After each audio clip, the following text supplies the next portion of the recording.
Hi friends, welcome to my channel. This is me Vasantha. చూడండి friends, ఈరోజు అయితే పల్లి చట్నీ చేసేద్దాము. ఇంకా మీరైతే చూసారు, దొడ్డు రవ్వ కలపటం, దొడ్డు రవ్వ ఇడ్లీ వేయటం, దోశ వేయటం, ఇంకా దానికి పచ్చడి అయితే కావాలి కదా.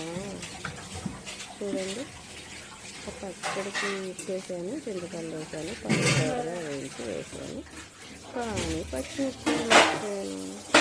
చూసారా, ఆయన బాగానే ఉంది, బాగానే తిన్నారు మా వాళ్ళు. ఎవరు ఏమీ లేదు, కారం లేదు, పచ్చిమిర్చి లేదు, ఏం లేదు, ఎవరు అడగలేదు. చూసారా, అలా ఉంటుంది అన్నమాట మన పరివారం. ఈ వీడియో తీసే సందర్భంలో ఏం నేర్చుకున్నాము, ఏం మర్చిపోతున్నాము, ఏం అర్థం కావట్లేదు. చూసారా, ఇంకా ఎట్టకేలకు పచ్చడి అయితే ప్రిపేర్ అయిపోయింది.